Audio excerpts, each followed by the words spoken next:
المفهوم المطروح وهو المفهوم الغربي، وإما في ذهني أنه عجز حصل في التفكير الإسلامي في سبيل إيضاح هذه الأمور أدى إلى حصول ذبذبة في تفكير أبناء الإسلام الذي هو أصلا قد يكون ذبذبة في تفكير علماء الإسلام.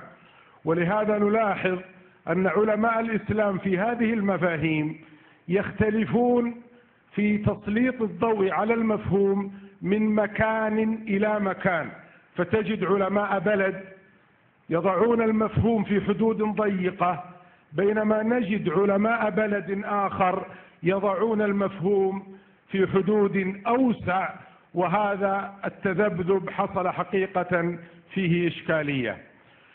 على كل حال يعني أريد تسليط الضوء على أن المسلم لا يعيش لوحده في هذه الكرة وفي هذا الكوكب، وأنه لا بد لطالب العلم أو لا بد لعلماء الإسلام أن يعوا أن الواقع ليس بالبساطة التي قد نصورها وقد نطرحها في عالمنا الإسلامي أو في واقعنا المعاصر.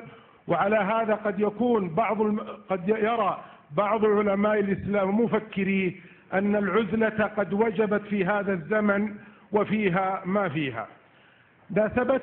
ناسبني حقيقة قول تغيير المفاهيم وتصحيحها وإعادة صياغتها، وأردت حقيقة أن هذا المعنى أسمع من فضيلتكم من معاليكم أن الإشكالية في المفاهيم أن المفاهيم الآن أصبحت تحدد بحدود مفهوم واحد، وهذا المفهوم الواحد قد يفرض في بلد إما نتيجة من دعم سلطة سياسية لمفاهيم معينة فرضت مفاهيم في التفكير الإسلامي وألزمت أبناء بلدها أو مجتمعاتها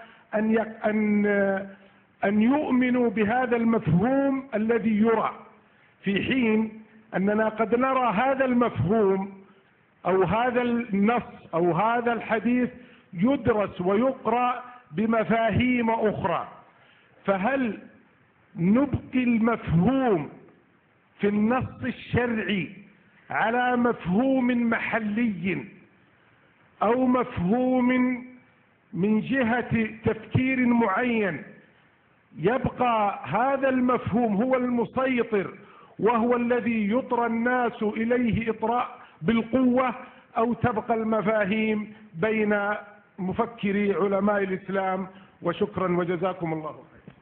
جزاك الله خير. نكتفي بهذه المداخلة.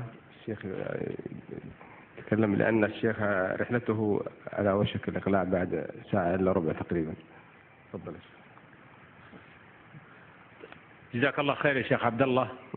وأما المسألة الأولى فانطلاقنا من نصوص شرعية جاءت في القرآن والسنة تعرف بأن من قام مع الله قام الله معه، احفظ الله يحفظك. وحينئذ نحن نجزم بيقين أن هذا الكلام ليس فيه أي مواربة أو وعد غير صادق. وأما من جهة المفاهيم فأن تعرف أن عندنا مفاهيم منطلقة من الشريعة، النص الشرعي واضح، وهناك طرائق معينة لتفسير النصوص الشرعية لا تخضع لرأي فلان ولا لفلان، ولا للدولة الفلانية ولا للدولة الفلانية، ولا للمنطقة الفلانية ولا للمنطقة الفلانية. تعرف أن هناك قواعد للفهم والاستنباط يحددها علماء الشريعة في علم أصول الفقه، ومن ثم ننطلق في فهم النصوص من هذه القواعد. جزاك الله خير على مداخلتك، وأسأل الله جل وعلا للجميع توفيقا لخيري الدنيا والآخرة. هذا والله أعلم، وصلى الله عليه وسلم. ونكرر الشكر لفضيلة شيخنا